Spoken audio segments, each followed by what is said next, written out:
Major Najib সরফরাজের বিয়ের তারিখ কয়যাত্রা পাকাপাকি হলেও আজ এই কারণে কাল ওই কারণে পিছিয়ে যায়।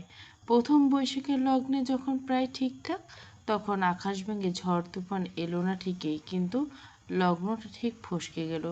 জ্যৈষ্ঠের খরা পেরিয়ে আষাঢ়ের শেষ প্রহরে এসে নতুন তারিখ পড়ল, আসছে শ্রাবণ মাস। তখন ঘটল আসল বিপত্তি। বিয়ের কনে অর্থাৎ মেজরের হবু স্ত্রী আচমকা নিখোঁজ। আত্মীয় স্বজন পাড়া প্রতিবেশীর মধ্যে তখন কানাকানি আর ফিসফিসানি নামক চিরন্তন বাঙালি উৎসব শুরু হয়ে যায়। আহ, ছেলেটা এত ভালো, অথচ কপালটা দেখো। ও মেয়ের সাথে আমাদের নাজিবের জুড়ি উপরওয়ালা বোধহয় লেখেইনি। তা না হলে একটা মানুষ বিয়ের তারিখে কি এভাবে বারবার পিছলানো যায়? দেখো দেখো, আবার গোয়েন্দা হবু বউ হওয়া হলো। অবশেষে সমস্ত ফিসফিসানিকে বুড়ো আঙুল দেখিয়ে সব রহস্যে মেঘ এক ফুরিয়ে দিয়ে দিন শেষে সেই মেয়ের সাথে নাজিবের বিয়ের সানেই বাঁচতে চলছে। সকাল থেকে আকাশ মেঘলা, ইলশে গুড়ি নামছে। শ্রাবণের এই অলস বৃষ্টি অবশ্য মির্জাবাড়ি হুলস্থুল থামাতে পারেনি। মেহমান বাড়ি ভর্তি। আজ বাড়ির মেজো ছেলের গায়ে হলুদ, আগামীকাল বিয়ে। ড্রয়িং রুমে আত্মীয় স্বজন বাচ্চা কাচ্চা দৌড়ঝাঁপ করছে। বাড়ির সামনে আঙ্গিনায় শামিয়ানা খাটিয়ে বড় ডেস্কিতে চড়েছে মুঘলাই বিরিয়ানি।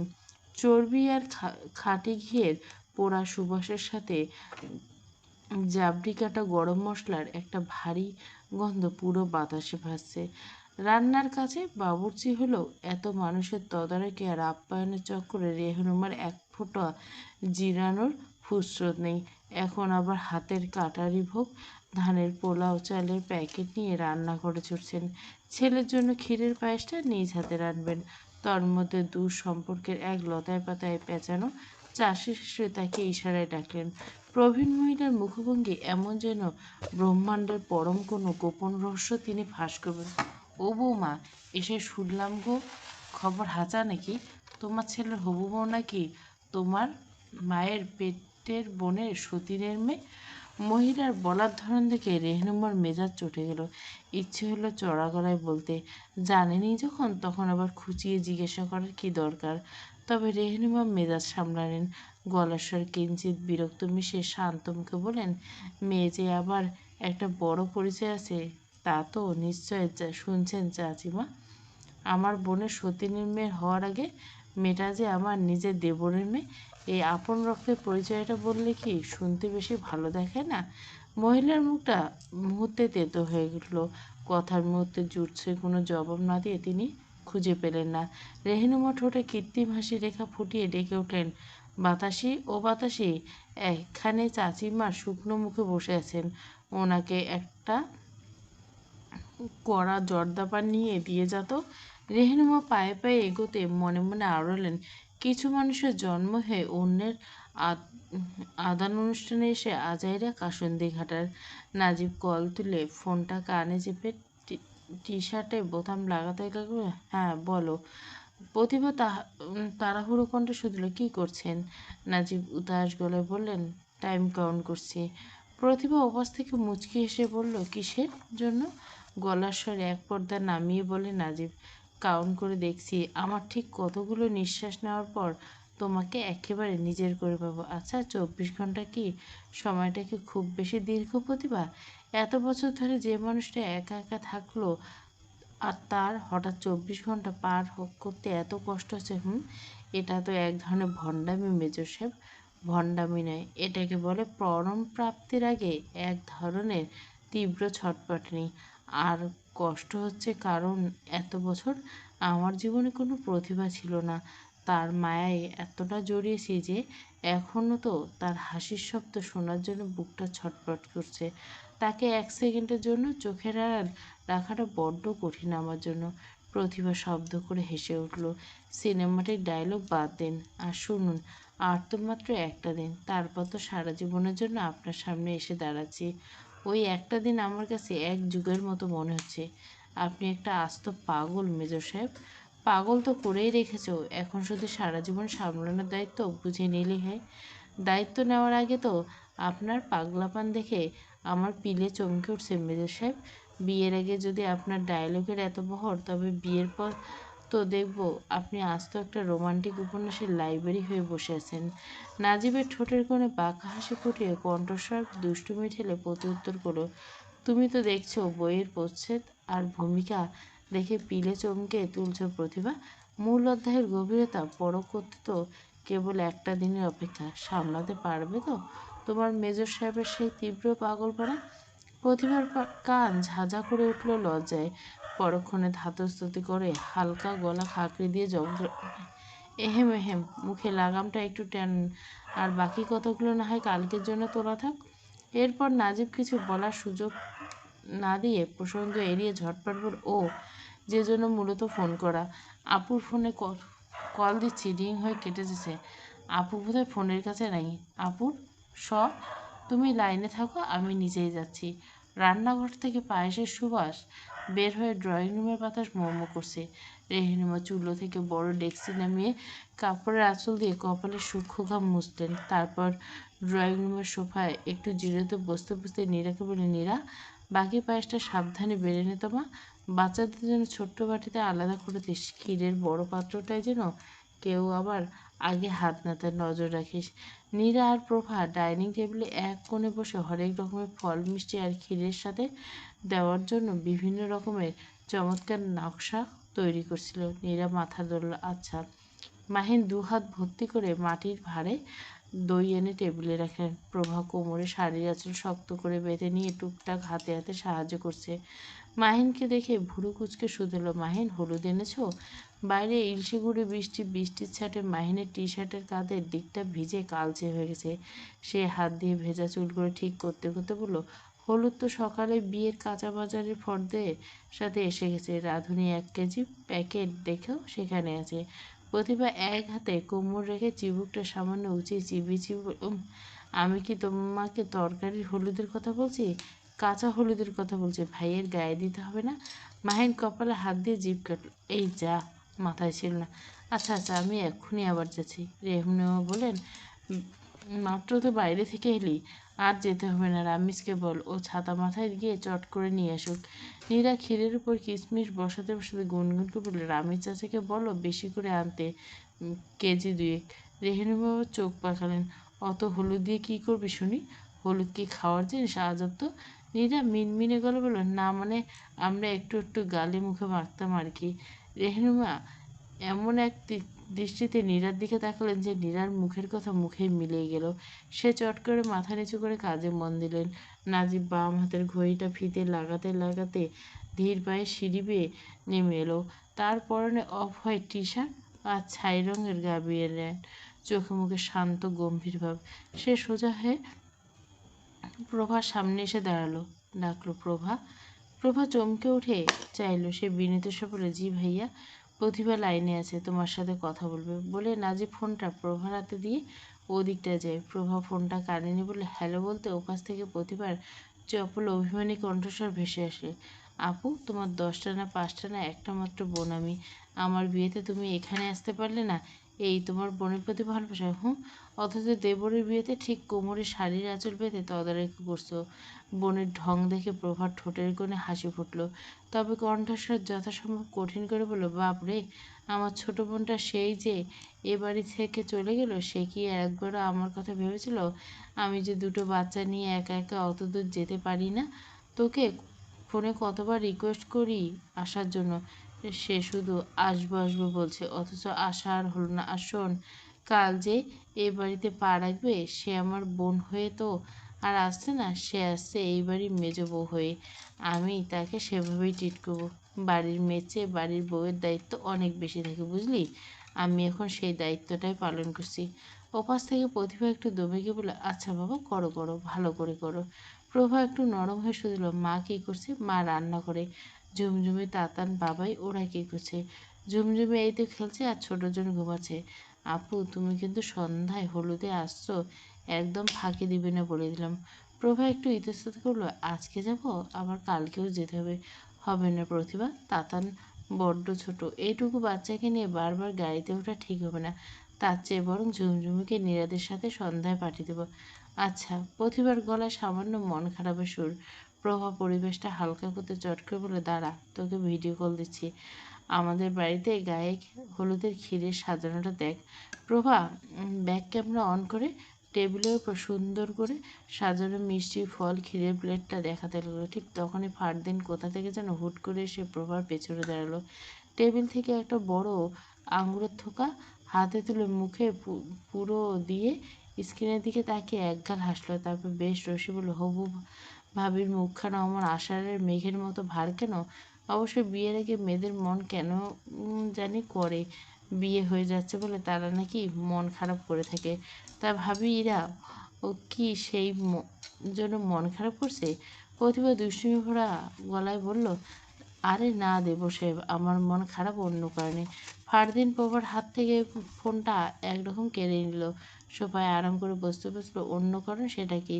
প্রতিভা ফাজলামি করে বলল, এই যে নিজের বিয়ে অথচ ডিজে গানের তালে কোমর দুলিয়ে একটু নাচতে পারছি না, ভারী দুঃখ লাগছে আমার। ফারদিন হেসে একেবারে গড়িয়ে পড়ল। হা হা, দুঃখগুলো জমায়ে রাখুন ভাবিজান। আপনার এই ছোট্ট ব্যাপার থাকতে কোনো চিন্তা নেই। ডিজে গানের এলাহি কাণ্ড ঘটিয়ে দেবো সন্ধ্যায়। মেজো ভাইয়ের সাথে কাপল ড্যান্স দেবো, কেমন? কথাটা বলতে বলতে ফারদিনের চোখ পড়লো ঘরের বড় জানালাটার দিকে। সেখানে নাজিব দুই হাত পকেটে পুরো দাঁড়িয়েছে। তার নিটোল শান্ত কিন্তু চিহ্ন চায়নি ফারদিনের দিকে নিবন্ধ। ফারদিন চট করে ঢোক গিলে সোজা হয়ে বসলো। ভাবির সাথে একটু একটু মস্করা করা যায়, কিন্তু মেজো ভাইকে সে জমের মতো ভয় পায়। নাজিবের ব্যক্তিত্বের সামনে ফারদিনের সমস্ত বাচালতা কর্পূরের মতো উড়ে গেল। জয়নাবাড়া মুখে একটা পান পুড়ে দিয়ে চিবোতে চিবোতে ড্রয়িং রুমে এসে বসলেন। ঘরের ভেতরে এতক্ষণ কী কথা হচ্ছিল তা তিনি বারান্দা থেকে কান খাড়া করে শুনছিলেন। বৃদ্ধা কাল নাতির বিয়ে উপলক্ষে গ্রাম থেকে এসেছেন। জামাই নিজে গিয়ে সমাদর করে কার্ড দিয়ে দাওয়াত করে এনেছেন। আদরের নাতি নাজিবও ফোন করেছে আসার জন্য। ব্যাস, এত আবদারের পর জয়নাবেরা না করতে পারেনি। নাতি ফোন করে আসতে বলছে, এতেই ওনার ভাবমূর্তি আগের মতো ফিরে আসতে শুরু করেছে অলরেডি। জানলার বাইরে আকাশে ঘন কালো মেঘের হাবভাব দেখে আচমকা একটা দীর্ঘশ্বাস ফেলে ফোড়ন কাটলেন। কি আকাশ শুরু হইল রে রেনু, আমাগো আমলে! মালিকেরা কইতো, মাইয়ের মা যদি মাইয়েরে পাতিলের তলায় পুরা ভাত খায় তবে নাকি বিয়েতে এমন অকাল বাদল হতে। মেঘের ডাক দেখছি। ফোনের ওপাশ থেকে প্রতিবার কানে কথাটা গেল। পুরী যে ইচ্ছে করে তাকেও শুনিয়ে খোঁচাটা মেরছে সেটা বুঝতে তার এক সেকেন্ডও সময় লাগলো না। সে চট করে বলে উঠল, বিয়ে তো আর মেয়ের একার হয় না, ছেলেরও হয়। তাহলে সব দোষ কেন মেয়ের ঘাড়ে চাপবে? এমন তো হতে পারে ছেলের মা ছেলেকে রোজ রোজ পান্তা ভাত খাইয়েছে, এই মেঘ ডেকে আকাশ ভেঙে বাদল নামছে।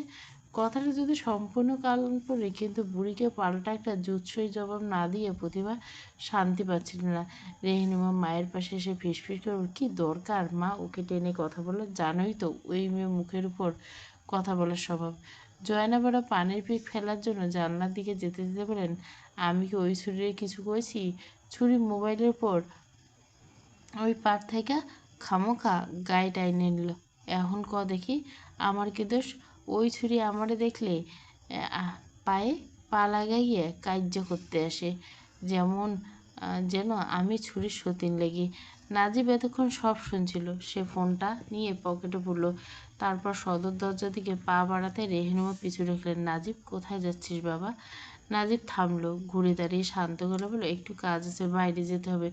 তাড়াতাড়ি ফিরিস বাবা, তোকে হলুদ দিতে হবে, ক্ষীর খাওয়াতে হবে, কত নিয়মকানুন। নাজিব মৃদু হাসলো, সেই হাসিতে উদাসীনতা জড়ানো। হলুদ টুলুদ দেওয়া তো মেয়েদের কারবার মা, এসব বলা বাহুল্য, বাদ দিলে হয় না। জয়নাবারা মুখ থেকে পানের রস গিলে ফেলেন। নানা ভাই, বিয়েতে হলুদ দিতে হয়, এইটা নিয়ম, এইটা না করলে বিয়ে বিয়ে লাগে না। নাজিব নানুর দিকে তাকিয়ে স্পষ্ট করল, এইসব নিয়ম তো মানুষের বানানো, ধর্মের কোথাও লেখা নেই যে বিয়ের আগে গায়ে হলুদ দেওয়ার ফরজ। বরং এখানকার দিনে হলুদ নিয়ে এ ধরনের হুলস্থুল অপচয় হয়, তা একরকম বিদআত। জয়নাবারা নাতির কথা ধার রেখে একটু থেতমতো খেয়ে গেলেন। হ্যাঁ, অবশ্যই হবে। আচ্ছা, বেগানা মানুষই তোমারে গা গোতরে হলুদ দিতে মানা করবো, খালি তোমার মা একটুখানি ছুঁয়ে দিবে, তারপর তুমি একলা গোসল করে নিও। নাজিব ঘাড় বাঁকিয়ে বলল, খুব কি জরুরি? আমার ফিরতে একটু দেরি হবে, আজকের মতো মাফ করে দেওয়া যায় না? বৃদ্ধা কিছু বলার আগে মাহিন ঢুকতে ঢুকতে হেসে বলল, হাজার বলে লাভ নাই রে নাজিব, এইবারে মহিলা আজ তোকে ছাড় দিবে না। তুই কি কখনো মাছ ভাজা দেখেছিস?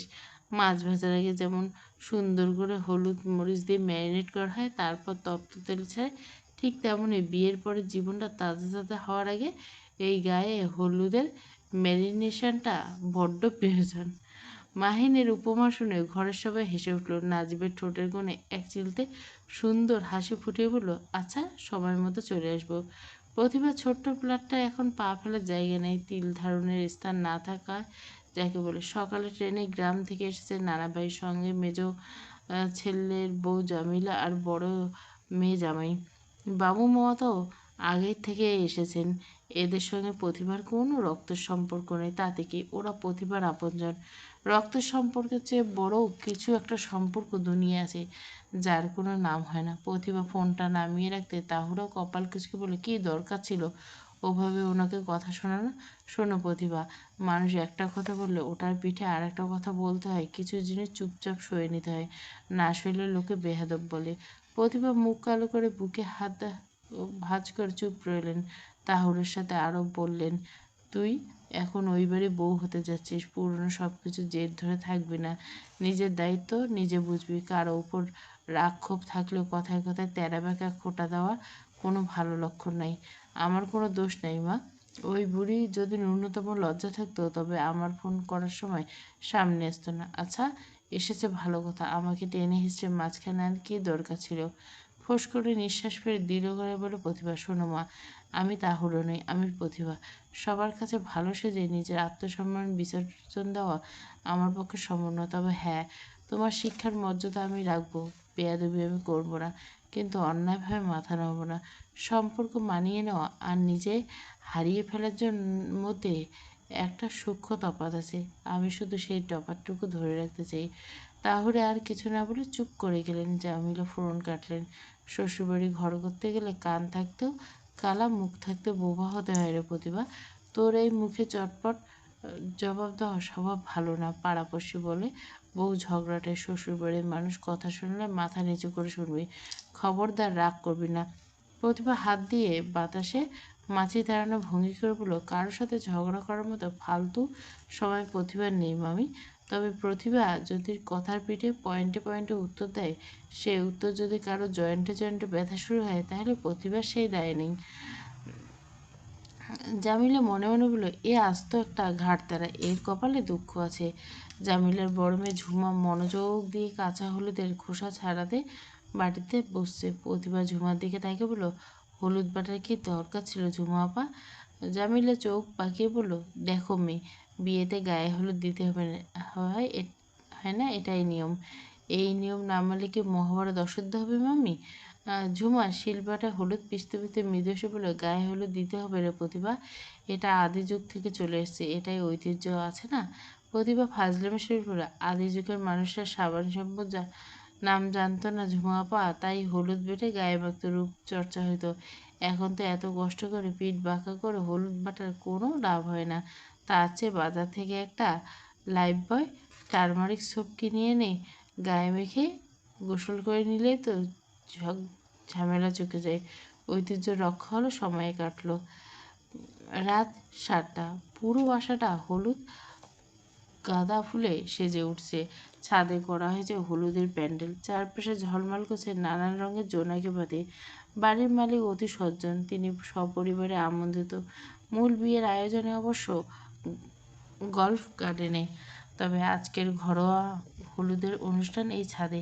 এ বাড়ি থেকে নীরা আর ফারদিন, নাজিবের কাজিনের ডালা নিয়ে এসে গেছে। লাল লাল হলুদ রঙের কুলোয় সাজানো জিনিসগুলো দেখতে ভারী চমৎকার লাগছে। প্রতিভা ওর ঘরের আয়নার সামনে দাঁড়ানো, পরনে লাল পেরে হলুদ শাড়ি, বাঙালি স্টাইলে পরা, মাথায় আঁচল টানা, অঙ্কে কাঁচা হলুদ, গাঁদা ফুল আর লাল গোলাপের গহনা, ঠোঁটে কৃষ্ণচূড়া রঙের লিপস্টিক। আয়নার দিকে তাকিয়ে প্রতিভা নিজের একটু লজ্জা লাগলো। 2 হাত জুড়ে মেহেন্দির গাঢ় লাল রং বসেছে। ঝুমু আপু রং দেখে হেসে বলছিল, তোর বর তোকে খুব আদর করবে রে প্রতিভা, দেখ মেহেন্দির রং কেমন চড়া হয়েছে। ওর ভাবনা ভাঙলো এক চঞ্চল ডাকে, কালামণি। ঝুমঝুমি এক ছুটে এসে প্রতিভাকে জড়িয়ে ধরলো। হলুদ লেহেঙ্গা তাকে অবিকল একটা পুতুলের মতো লাগছে। প্রতিভা কোলে তুলে নিয়ে বলল, ওরে বাবারে, আমার সোনা মামুনি কি মিষ্টি যে লাগছে, একদম পরীর মতো। ঝুমঝুমে খুশিতে ডগমগ করে উঠল, তোমাকেও তুন্দুর লাগছে। প্রতিভা হাসলো, বিছানায় বসে কোলের উপর তাকে নিয়ে গল্প জুড়ে দিল। ছাদে হালকা সুন্দর বাজনা চলছে, একপাশে সুন্দর করে স্টেজ, অন্য পাশে খাবারের টেবিল, ছেলেমেয়েরা সবাই হইচই করে খাওয়া দাওয়া চলছে। প্রতিভাকে কেবল স্টেজে আনা হয়েছে, তার কোলে ঝুমঝুমে, দুপাশে নীরা আর ঝুমু আপু। রাকিব ট্রোলে করে 7 আপের পরিবেশন করছে। প্রতিভা গলা শুকিয়ে আসছে, সে হাতে ছিল। এই রাকিব। রাকিব একগাল হেসে এগিয়ে এলো। জি বলেন বিয়ের কোণে। প্রতিভা ক্যানের দিকে ইশারা করতে রাকিব একটা বাড়িয়ে দিল, তারপর নীরের দিকে তাকিয়ে বলল, বিয়ান সাহেব কি একটা লাগবে? নীরব মুখ ঝামটা দিল, না লাগবে না, আরে নিন, একদম ইনটেক, ভয় পাবেন না, ভেতর মরিচ গুঁড়া কিংবা লবণ মেশানো হয়নি। নীরে তেতে উঠল, আমি কি বলছি আপনি বিষ মিশিয়েছেন? আশ্চর্য। রাকিব কিছু একটা বলতে যাচ্ছে, কিন্তু প্রতিবার কড়া চোখ দেখে সে সুরসুর করে প্রস্থান করল। কিছুক্ষণ পর নীরা হঠাৎ দীর্ঘশ্বাস, ইস, হলুদ সাজে ভাইয়া তোমাকে দেখতে পারলো না ভাবি, ভাইয়া আসলে দারুণ হতো। ফারদিন ক্যামেরা তাক করে ছবি তুলছে, সে সাইড দিয়ে বলল, নীরা, ভাইকে একটা ফোন দে তো, বরের সাথে হলুদের একটা ফটোশ্যুট করা দরকার। নীরা এই সুযোগের অপেক্ষা ছিল, সে চট করে নাজিবকে ফোন লাগিয়ে দিল। ফোনের ওপাশ থেকে নাজিবের গলা পেতে সে বেশ বানিয়ে বলল, ভাইয়া, ভাবি খুব আফসোস করছে, তুমি ছাড়া নাকি তার হলুদের ফটোশ্যুট জমছে না, জলদি এসো তো। প্রতিবাদ বড় বড় চোখে তাকালো। নীরা বিন্দুমাত্র পাত্তা না দিয়ে দাঁড় করে হাসলো। নাজিব ভালো করে জানে এটা তার বোনের বানিয়ে বলা গল্প, কিন্তু এমন মধুর সুযোগ সে কোন আহাম্মক হাতছাড়া করবে? সে জানালে সে হাসছে। নাজিব আসতে তাকে ছাদে না নিয়ে প্রতিভার ঘরে খাবার পরিবেশন করলো। নাজিব অবশ্য খাবারের দিকে মন নেই। হবু বউকে হলুদ সাজে দেখার এই পরম সুযোগ তার আসল প্রাপ্তি। এদিকে ঝুমু আপু বেশ চতুর, সে প্রতিভাকে একদম জোর করে ঘরে পাঠিয়ে দিল নাজিবের খাবার এগিয়ে দেওয়ার অজুহাতে। ওদিকে ছাদে তখন অন্য কাণ্ড, তাহুরা ঝুমঝুমিকে খাওয়াচ্ছিল। তিনি একটু পানির খোঁজে ওপাশে যেতে ঝুমঝুমি একটা তেলাপোকা থেকে আঙ্গুল উঁচিয়ে কেঁদে উঠল, নানু, উ উ মা। রাকিব বীরপর্দে এগিয়ে এসে ঝুমঝুমিকে কোলে তুলল। ছোট্ট খালামণি ভয় পাচ্ছে, এই দেখো, ওটাকে আমি হাত দিয়ে দূরে সরে দিছি। রাকিব উবু হয়ে বাঁ হাত উঁচিয়ে ধরল তেলাপোকাটা ঝুমঝুমের সামনে। ঝুমঝুমি চোখ গোল গোল করে বলল, ইয়া পুকিয়া, এই এই ফেলে দিলাম বলে রাকিব না তাকে পেছনে ছুরি মারল। তেলাপোকাটা গিয়ে পড়ল ঠিক রেলিংয়ে ঘেঁষে দাঁড়িয়ে থাকা নীরার পিঠে। নীরা তীব্র এক চিৎকার দিয়ে লাফিয়ে উঠল এবং পিঠ ঝাঁকাতে লাগলো। রাকিব তাই দেখে জিভ কাটে, তড়িঘড়ি করে আই এম সরি, আমি আপনাকে দেখিনি, কোথায় পড়েছে তেলাপোকাটা? নীরা স্থির চোখে গেল। চোখ দিয়ে যদি মানুষ পুড়িয়ে মারা যেত তবে রাকিবকে এক্ষুনি ভস্ম করে দিত। নীরা রাগান্বিত মুখে তাকে মনে মনে বলল, অসহ্য তালগাছ একটা, এমনি এমনভাবে দেখছে যেন পারমিট নিয়ে জমেছে। রাকিব নিজের ভুল বুঝতে পেরে কাচুমাচু হয়ে বলল, অ্যাগেন সরি। নীরা ততক্ষণে পিঠ থেকে ওটা পেরে এনে পায়ের তলায় পিষতে পিষতে বলল, অসভ্য কোথাকার, আপনার ছড়ি নিকুচি কুচি, বলে সে হনহন করে চলে গেল। রাকিব নিজের ভুল বুঝে আহমক পড়ে যায়। ঘরের ভিতর তখন অন্য এক মায়াবী স্তব্ধতা। নাজিবের পরনে সাদা পাঞ্জাবি, হাত দুটো গুটানো, বলিষ্ঠ শরীরটা আটসার সাদা পাঞ্জাবিতে তাকে আকর্ষণীয় লাগছে। তার চোখ জোড়া আটকে আছে প্রতিভার উপর। প্রতিভার দৃষ্টি তার দিকে। নাজিব এক হাত প্রতিভার কাঁধে পাশ দিয়ে ক্যাবিনেট ঠেকে দাঁড়িয়েছে, অন্য হাত পকেটে। সে পকেট থেকে হাত বের করে প্রতিভার কপালে সামান্য বাঁকা হয়ে আসা লাল গোলাপটা টিকলিতে সোজা করে দিল। প্রতিভার চোখের পলক ফেলে জড়তা নিয়ে বলল, নাজিব, দরজা খুলো, কেউ চলে আসবে, সরুন তো, নাস্তাটা করে। নাজিব একটু দুশ্চিন্তা, দরজা লক করার লাইসেন্স তো এখনো হাতে আসেনি, সমস্যা নেই, আর মাত্র কয়েক ঘন্টা, কাল থেকে দরজা জানলা লক করা স্থায়ী পারমিট পেয়ে যাবো। আর তখন প্রতিভা কাজলটা না চোখে লাজুকতার মেঘ জমলো, তবে সেই মেঘ নিয়ে কৃত্রিম কাজল টানা চোখে লাজুকতার মেঘ জমলো, তবে সেই মেঘ নিয়ে কৃত্রিম রাগ দেখিয়ে তাকায় সে। রাগী চোখ দুটো দেখে নাজিবের কথা বাড়ানো, তবে সেই রাগী চাহনি নাজিবকে সম্মোহনের মতো টানলো। নাজিব আচানক ঘোর লাগা দৃষ্টিতে মুখটা সামান্য এগিয়ে এলো প্রতিভার মুখপানে। প্রতিভা এক চিলতে চতুর হেসে তার হাতের ফুলের রিস্টব্যান্ড থেকে চট করে একটা গাঁদা ফুল ছিঁড়ে দুজনের ঠোঁটের মাঝখানে তুলে দিল। তার চোখে দুষ্টুমি এসে সে ফিসফিস করে বলল, লাইসেন্স পাওয়ার আগে যদি ট্রাফিক পুলিশ এসে হলুদ সংকেত অমান্য করার দায়ে জরিমানা করে তখন কি হবে? নাজিব পরাস্ত হয়ে হেসে সরে গিয়ে শরবতের গ্লাস হাতে তুলে নিল। অবশ্যই এক গ্লাস শরবত ছাড়া সে কিছুই ছিল না। তারপর ছাদে গিয়ে সামান্য ফটোশুট হলো। চলে যাওয়ার আগে নাজিব সবার আলোকে প্রতিবার গালে আলতো করে একটু হলুদ ছুঁয়ে দিল। দিয়ে গেল হলুদের উপহার। তাহুরা মেয়ের গায়ে হলুদে দিয়ে নিচে চলে আসেন। তারপর কয়েকজন মেয়েরা হলুদ ছোঁয় প্রতিভাকে। মেয়েরা প্রতিভার ফর্সা মুখে 2 হাতে হলুদ রাঙিয়ে দেয়। অতঃপর একে অপরের মুখে মাখিয়ে দেয় হলুদ। সেই হলুদ রঙের হাসিতে আর কলকনাতিতে চারপাশ মুখরিত হয়ে ওঠে। প্রতিভাময়ী, প্রতিভাময়ী, প্রতিভাময়ী। কানের খুব কাছে মুখ এনে কে যেন ডাকলো। ডাকটা বড্ড চেনা, বড্ড মায়া জড়ানো। রাতে টিপ টিপ বৃষ্টি হচ্ছিল। শেষ রাতে হওয়ায় একটা নাতিশীতোষ্ণ ভাব। গায়ে কাঁথা টেনে ঘুমাচ্ছিল প্রতিভা। ডাকটা শুনে ঘুমের ঘোরে সে ধড়ফড় করে উঠে বসে। কপালে বিন্দু বিন্দু ঘাম ঝরছে। 2 হাত মাথায় চেপে ধরে সে মনে করার চেষ্টা করলো কে ডেকেছিল তাকে এই সম্বোধন। যখন মনে পড়ল তখন তার বুকের ভেতরটা আচমক ধক করে উঠল। অস্থিরতা তাকে গ্রাস করলো। অন্ধকারে সিলিংয়ের দিকে তাকিয়ে নিজেকে কিছুটা ধাতস্থ করলো প্রতিভা। তারপর ভেতরে এই অবাধ্য অস্থিরতা আড়াল করতেই হোক কিংবা মায়ের শরীরে অমনিতে হোক বিড়াল ছানার মতো গুটিসুটি মেরে মায়ের গায়ের সাথে লেপ্টে গেল। দূর থেকে তখন ফজরের আজানের সুমধুর ধ্বনি ভেসে আসছে। তাহুরার ঘুম এমনিতে পাতলা। মেয়ের স্পর্শে চোখ মেলো। কিছু না বলে নিঃশব্দে এক হাতে মেয়ের পিঠে রাখলেন, অন্য হাতে চুলে পিটিয়ে কেলে দিতে বললেন, প্রতিভা, মনটা কেমন জানি ভার হয়ে আসতে লাগলো। বিয়েটা হয়েই গেল মা, গ্রামে চলে যাবেন। মাকে ছাড়া সে যে কখনো থাকেনি তা নয়। বিশ্ববিদ্যালয়ে ভর্তির পর তারপর চাকরি, সারদা পুলিশের ট্রেনিং, কঠিন ট্রেনিং, পোস্টিং সব মিলে মায়ের থেকে দূরেই কেটেছে জীবনের অনেকটা সময়। কিন্তু এবারে দূরে যাওয়াটা অন্যরকম। এটাই বুঝি প্রকৃতির অমোঘ নিয়ম। বিয়ের বিদায় লগ্নে মেয়েদের মনের কোণে কোথাও একটা গোপন বিষণ্ণতা ভর করে। তাহুরা বিছানা ছেড়ে উঠে নামাজ পড়তে থাকে। প্রতিভা আর শুয়ে থাকতে পারল না। উজু সেরে মায়ের পাশে জায়নামাজ বিছিয়ে নিল।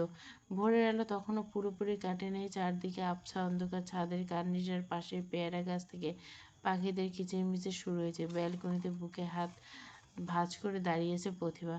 রাতের বৃষ্টির পর সেঁদো মাটির গন্ধটা বাতাসে বইছে। সেই মিষ্টি হাওয়া গায়ে মাখতে মাখতে ঘরের ভেতরে তার মুঠোফোনটা বেজে উঠল। এত ভোরে স্ক্রিনে নাজিবের নামটা দেখে প্রতিভার কপালে চিন্তার ভাঁজ পড়ল। ফোন কানে নিতে ওপাশ থেকে নাজিবের গম্ভীর সংক্ষিপ্ত গলা, get ready and come downstair in 5 minute Pratibha, please, no question. Pratibha আর টু শব্দ করল না। বিয়ের দিন ভোরে মেয়েকে তৈরি হতে দেখে তাহুরা প্রশ্নবোধক চোখে চাইলেন। প্রতিভা ওড়নাটা ঠিক করতে করতে তাড়াহুড়ো করলেন, নাজিব নিচে এসেছে মা, একটু দরকার আছে, শীঘ্রই ফিরবো।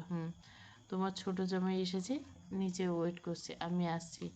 ড্রয়িং রুমে নানা ভাই আর মামা শুয়েছিল। নানা ভাই ততক্ষণে মসজিদে গেছেন। বাবু মা কাঁথা মুড়ি দিয়ে নাক ডেকে ঘুমাচ্ছেন। প্রতিভা আলগোছে তাদের পাশ কাটিয়ে নেমে গেল। মিন্টু রোডের ফাঁকা রাস্তায় সাদা রঙের টয়োটা দাঁড়িয়ে আছে। গাড়িটা বোনেটের সাথে এক পা ঠেস দিয়ে 2 হাত পকেটে গুজে দাঁড়িয়ে আছে নাজিব সরফরাজ। পরনে ডিপ নেভি ব্লু শার্ট আর অফ হোয়াইট কার্গো প্যান্ট। মাথার চুলগুলো আর্মি কাট। দেখলেই বোঝা যাচ্ছে গতকালই ট্রিম করছে। প্রতিভা হাসতে নাজিব ফোনে সময় দেখে নিয়ে ব্যস্ত করে বলল, গো ফাস্ট, জলদি উঠো। ভোরবেলা হয় ঢাকা চেনা, জ্যাম নেই, কেবল ওয়াসার ময়লা ফেলার গাড়ি আর ঝাড়ুদারদের ব্যস্ততা। নাজিব গাড়ির গতি বাড়িয়ে দিল। দেখতে দেখতে ঢাকা শহর পেছনে ফেলে গাড়ি এসে ঢুকলো গাজীপুরের নির্জন রাস্তায়। চারপাশে এখন আলোয় ঝমঝম করছে। হঠাৎ একটা বুনো রাস্তার পাশে ঝুপড়ি টঙের দোকানের সামনে গাড়ি ব্রেক খুলে নাজিব ইশারায় প্রতিভাকে নামতে বলে সে দোকানের দিকে এগোয়।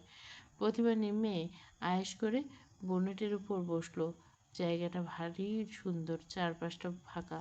বড় বড় শাল গাছালি গাছ আর গাজীপুরের ছোট ছোট লাল মাটির টিলা। সকালে স্নিগ্ধ হওয়ায় প্রতিভার অফ হোয়াইট ওড়না আঁচলটা অবাধ্যের মতো উঠছে। সে 2 হাত ছাড়িয়ে বুক ভরে শুদ্ধ বাতাস টেনে নিল। নাজিব 2 হাতে দুটো মাটির কাপে ধোঁয়া ওঠা চা এগিয়ে দিল। একটি কাপ প্রতিভার দিকে বাড়িয়ে দিয়ে বলল, ম্যাম নিন। প্রতিভা মিষ্টি হেসে কাপটা নিল। Thanks, not mention. টেস্ট করে বলুন তো কেমন। শিওর। প্রতিভা কাপে আলতো চুমুক দিল। নাজিব তার গা ঘেঁষে বনেটের উপর বসলো। প্রতিভা চায়ের কাপটা দেখে বলল, জাস্ট ওয়াও, চমৎকার চা। নাজিব খানিকটা প্রতিভার উড়ন্ত ওড়না আর শান্ত মুখের দিকে তাকিয়ে, তারপর নিচু করে বলল, আচ্ছা প্রতিভা, তোমাকে কিছু না বলে এত ভোরে নিয়ে এলাম। তোমার মনে প্রশ্ন জাগছে না আমরা কোথায় যাচ্ছি? এমনও তো হতে পারে যেখানে যাচ্ছি সেটা তোমার একদম অপছন্দের জায়গা। তোমার মনে রাগ কিংবা ক্ষোভ হতে পারে। প্রতিভা চায়ের কাপে শেষ চুমুকটা দিয়ে নাজিবের দিকে তাকালো। তার চোখে তখন ভোরের আকাশের মতো অপার নির্ভরতা। সে মৃদু হেসে বলল, মানুষের যদি নাজিব সরবরাহ হয়, তবে আমি চোখ বন্ধ করে তার সাথে মহাসাগর পর্যন্ত যেতে পারি। সেখানে গাজীপুর এইটুকু পথ তো সামান্য পথ। এতখানি নিরেট বিশ্বাস দেখে নাজিবের বুকের ভেতরে কেমন যেন তোলপাড় করতো। প্রতিতে বলে, থ্যাংক ইউ প্রতিভা, এতটা ভরসা করার জন্য। আর এই ভরসাটুকু তো আপনি নিজেই অর্জন করে নিয়েছেন। প্রতিভা ওড়নার আঁচলটা টেনে কোলে এর উপর রাখতে রাখতে বলল, নাজিব একটু স্নান আসলো, তবে আজ হয়তো তো আমার তোমার উপর একটুখানি রাগ হতে পারে। প্রতিভা মাটির কাপটা হাতের মুঠোয় নিয়ে দূরের টিলাগুলোর দিকে তাকালো। বাতাসে তার চুলগুলো উড়ছে এলোমেলো। আমি অতটা অবুঝ নই নাজিব। একটা মানুষ একটা ভুল দিয়ে তো আর আস্ত মানুষটাকে জাজ করা যায় না। মায়ের জিনিসটা বড্ড অদ্ভুত, বড্ড ভয়ানক। আপনি যা করতে চেয়েছেন তা আপনার দায়িত্ব, আপনার ভেতরে শ্রদ্ধাবোধ। আজ যদি আপনি এই কাজটা না করতেন তাহলে বরং আপনি স্বার্থপর হতেন। অথচ আপনি তো আলাদা, সেটার প্রমাণ এটা। এক পলক থেকে নাজিবের মুখপানে চেয়ে আরও বলে প্রতিভা, আমাদের সম্পর্কের অদৃশ্য সূত্রটা তো তিনিই বেঁধে দিয়েছিলেন। তার দোয়া ছাড়া আমাদের নতুন জীবন পূর্ণতা পাবে কী করে বলুন? নাজিব মনে মনে মুগ্ধতায় ও আচ্ছন্ন হলো। স্মিত হেসে প্রতিভার মুখের উপর পড়া অবাধ্য চুলগুলো কানের পিঠে গুজে দিতে বলল, that's why I need you in my life Pratibha. তুমি খুব সহজে আমার না বলা কথাগুলো পড়ে ফেলতে পারো। নামাজ শেষ করে এতিমখানায় বিশাল চত্বরটায় একা একা হাঁটছিল রাবেয়া। চারপাশে ছড়িয়ে ছিটিয়ে থাকা গাছগুলো আর লাল মাটির গন্ধমাখা এই চত্বর তার বড্ড চেনা। এখানে তার নিজের কিছু ইনভেস্টমেন্ট আছে। জীবনের শেষ ভাগে এসে তিনি এটাকে বানিয়েছেন নিজের শেষ ঠিকানা। অথচ আজ বারবার মনটা কেমন আনচান করছে। বুক চিরে একটা দীর্ঘশ্বাস বেরিয়েছে। সবাই কত করে ফোন করলো, আজ যেন তিনি অন্তত একবারের জন্য হলো বাড়িতে যান। আজ তার আদরের নাজিবের বিয়ে। অথচ নিয়তির কী পরিহাস! আর সেই চেনা ড্রয়িং রুমের কোলাহলে পা রাখতে ইচ্ছে হলো না তার। লজ্জিত চোখ দুটো নিয়ে কার সামনে গিয়ে দাঁড়াবেন? অপরাধবোধে এক মাথা পাথর সারাক্ষণ চেপে থাকে বুকের ভিতর। মাঝে মাঝে ভাবেন, ইস, আজ থেকে 30 বছর আগে যদি এভাবে চলে আসার সিদ্ধান্তটা নিতেন, তাহলে তো এ গায়ে কোনো কালিমা লাগতো না, না করতেন অন্যটা, না তো আজ এভাবে লুকিয়ে থাকতে হতো। অন্তত আদরের মানুষগুলোর সাথে দেখা সাক্ষাৎ করতে তো আর দ্বিধা থাকতো না। এখন তো তাদের সামনে দাঁড়াতে কুণ্ঠিতে বোধ হয়। সেজন্য লোকে বলে, ভাবিয়া করিও কাজ, করিয়া ভাবি না। বাগান ধরে আনমনে হাঁটতে হাঁটতে হঠাৎ পেছন থেকে অতি পরিচিত কণ্ঠস্বর ভেসে এলো, মণি। চমকে উঠে ঘাড় ফেরালেন রাবেয়া। এক মুহূর্তের জন্য নিজের চোখে বিশ্বাস করতে পারলেন না। সবুজ ঘাসের উপর দিয়ে লম্বা লম্বা পা ফেলে এগিয়েছেন নাজিব। নাজিবকে দেখে রাবেয়ার মলিন মুখটায় এক চিলতে হাসির রেখা ফুটে। চোখের কোণে জমে থাকা জলটুকু এক ঝটকায় মিলিয়ে গেল একরাশ বিস্ময়ে। রাবেয়া দু পা এগিয়ে যেতে নাজিব প্রায় দৌড়ে এসে তাকে জড়িয়ে ধরল। রাবেয়ার বুকটা হালকা হয়ে উঠল। পরম মমতায় কাপা হাত দুটো দিয়ে নাজিবের আর্মিকার চুলগুলো বুলে নেন। নাজিব শক্ত করে ধরে তার প্রিয়মণিকে। কিছুক্ষণ পর নাজিব একটু আলগা হয়ে রাবের হাত দুটো নিজের হাতে মুঠো নিল। মণি, আজ তোমার নাজিবের বিয়ে, তুমি সত্যিই যাবে না? রাবেয়ার চোখ আবার ছলছল করে ওঠে। গলার স্বর ভারী হয়ে আসছে দেখে তিনি তার দুর্বল আড়াল করার দুর্বল চেষ্টা করলেন। একটু হাসার ভান করে বললেন, আজ যে এখানে কেয়ারটেকার ছাড়া আর কেউ নেই রে বাবা। ছোট ছোট এতগুলো বাচ্চার দেখাশোনার দায়িত্ব আমি নিজে নিয়েছি। আমি চলে গেলে ওদেরকে দেখবো, বলো কী করে যাই? নাজিব আর জোর করলো না। মনির চোখের ভেতরে সংকোচটুকু সে পড়তে পেরেছে। আমি সশরীর না থাকতে আমার দোয়া সবসময় তোমার সাথে থাকবে বাবা। আমার অন্তরের অন্তঃস্থল থেকে দোয়া করি অনেক সুখী ও জীবনে অনেক বড় হোক। বলে নাজিব দু হাতে হাত রেখে কপালে একটা চুমু খেলেন রাবেয়া। নাজিব একটু হাসলেন। শুধু আমাকে দোয়া করবে মনি? আমার পাশে আজ যার নামটা লেখা হবে সে আজ থেকে আমার পাশে থাকবে। যাকে তুমি নিজে আমার জন্য পছন্দ করছিলে তাকে দোয়া করবে না? রাবেয়া থমকালেন। কথাটার মানে বোঝার আগে তার নজরগুলো গুটিসুটি পায়ে এগিয়ে এসে প্রতিভার দিকে। কাছে এসে বিনম্র সুরে মাথা নিচু করে বললেন, আসসালামু আলাইকুম মনি। রাবেয়া স্তম্ভিত হয়ে তাকিয়ে রইলেন, বিস্ময়ের ঘোর যেন কাটে না। অস্ফুটে বলে, ওয়ালাইকুম সালাম। প্রতিভা আর কথা না পেরে কুঁজো হয়ে সালাম করতেন। রাবেয়া চমকে উঠে চট করে দু হাতে প্রতিভার দুই বাহু ধরে টেনে নিলেন। পরম আদরে তাকে সোজা করে দাঁড় করে বললেন, পায়ে হাত দিয়ে সালাম করতে নেই মা, এটা বিদাত, আল্লাহ অসন্তুষ্ট হয়। প্রতিভা সোজা হয়ে দাঁড়িয়ে চোখ নামিয়ে নিল। সে কি বলবে ভেবে পাচ্ছে না। সত্যি বলতে তার অসুস্থ হচ্ছে কিছুটা। রাবেয়া টলমল চোখে মন থেকে দোয়া করে বললেন, আজ তোমাদের জীবনের সবচেয়ে বড় দিন। আজ তোমাদের বিয়ে। আমি আল্লাহর কাছে প্রার্থনা করি তিনি যেন আমার নাজিব আর প্রতিভাকে পৃথিবীর বুকে সবচেয়ে সুখী দম্পতি করেন। তোমাদের এই সুতো যেন কোনোদিন আলগা না হয়, তোমাদের বাঁধন যেন দৃঢ় হয়। এক পল থেমে দুজনে দুটো হাত নিজের হাতে নিয়ে একসাথে কণ্ঠে খাদে নামিয়ে ফের বলেন, আজ নাজিবের জন্য আমি নিজে তোমাকে পছন্দ করছিলাম প্রতিভা। আমার বিশ্বাস নাজিবকে ভালো রাখার ক্ষমতা তোমার আছে। তোমরা একে অপরের পরিপূরক হোক, অনেক সুখী থাকো। ভোরের আলোয় মনির এই চোখের জল আর দোয়া তাদের নতুন জীবনের শ্রেষ্ঠ উপহার হয়ে গেল। রাবেয়ার কাছে এখন দেবার মতো কিছুই নেই, গয়নাগাটি কিছুই আনেনি। যদি যৎসামান্ত সেটুকু মির্জা বাড়িতে ফেলে রেখেছে। গলায় থাকা এক ভারী ওজনের চেনটা খুলে প্রতিভার গলায় পরিয়ে দিলেন। প্রতিভা বাধা দিতে বললেন, মনি থাক এসবের। কথার মাঝে রাবেয়া হেসে মলিন হলেন, এতটুকু অন্তত রাখো প্রতিভা, মনির ভালোবাসা এই চিহ্ন হিসাবে থাক। আর কখনো তোমাদের কিছু দেওয়ার সুযোগ আমি পাবো না, তা তো উপরওয়ালা ভালো করে জানি। আজ তোমার বিয়ে, মনির শেষ ইচ্ছাটুকু অন্তত ফিরিয়ে দিও না। প্রতিভা আর দ্বিরুক্ত করল না। আমি গল্ফ গার্ডেনে বিস্তীর্ণ সবুজ লনে আজ সন্ধ্যা নামেছে। হিমেল হাওয়া দুলছে আলো আঁধারে, মায়াবী লাইটিং। লনের কচি ঘাসের উপর ছড়িয়ে থাকা সদৃশ্য ল্যাম্পপোস্টে টিমটিমে আলো চারপাশে চেনা সবুজগুলো একটু বেশি ঠেকছে।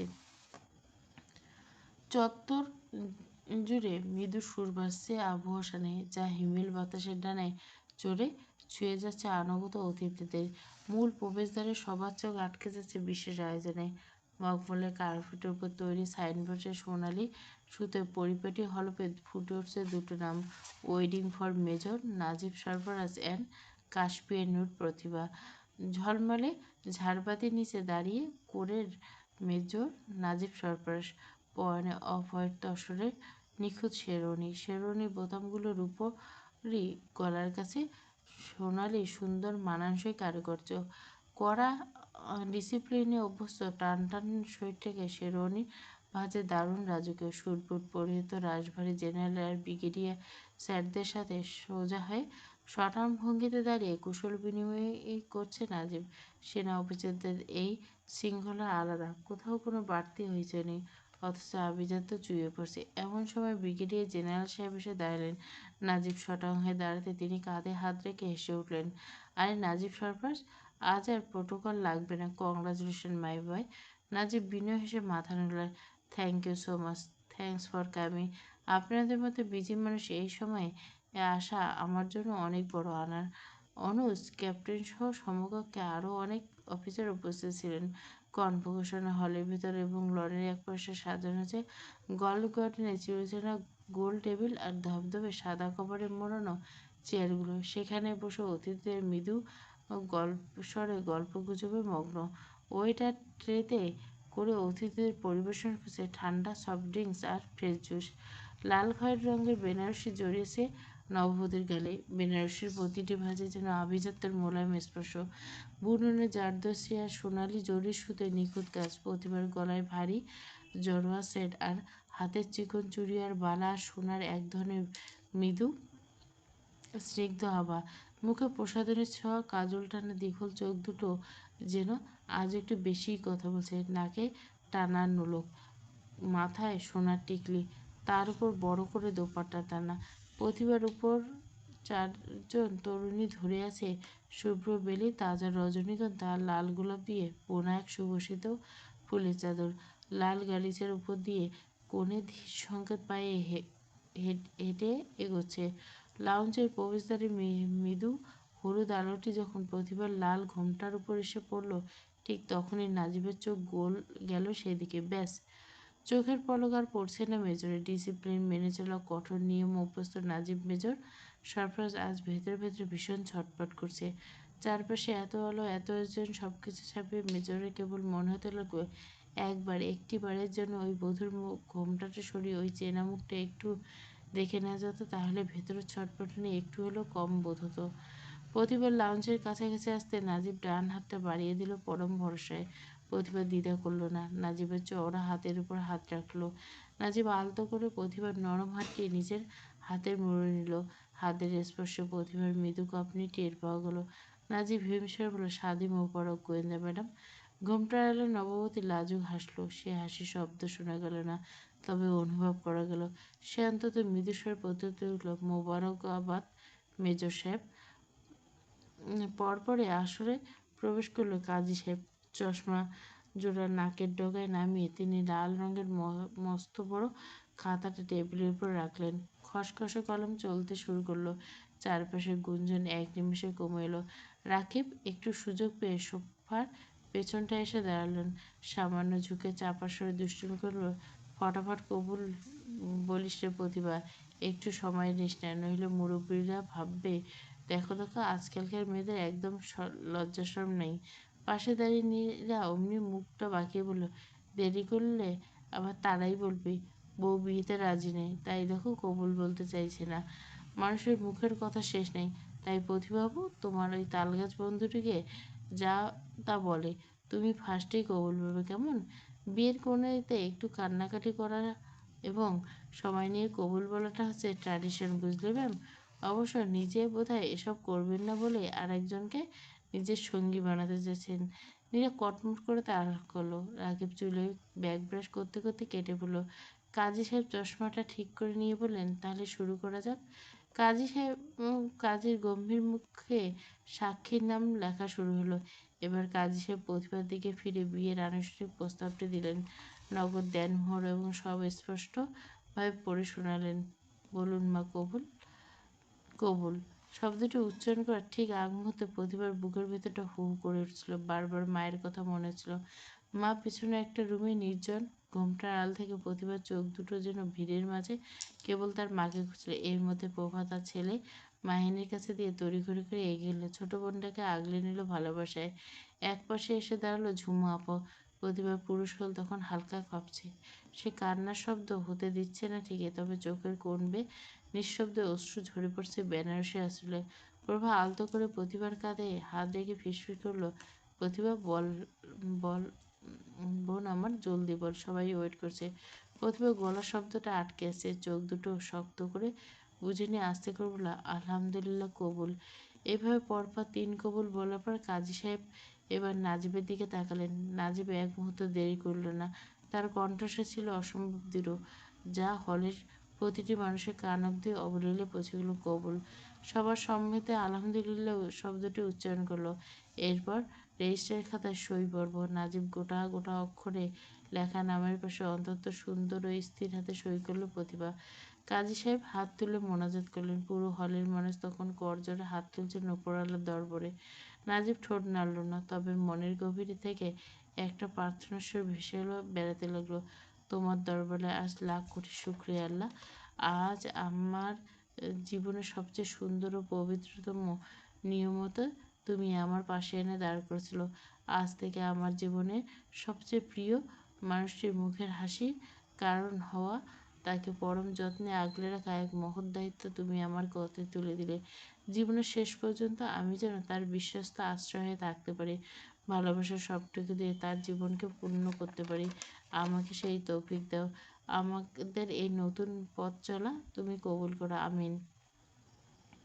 ঘোমটা নিচে প্রতিভা তখন চোখ বুজে আনমনে বলল, হে দয়াবান আল্লাহ, এই মানুষটার চোখের গভীর নির্ভরতায় যেন আমি সারা জীবন আগলে রাখতে পারি।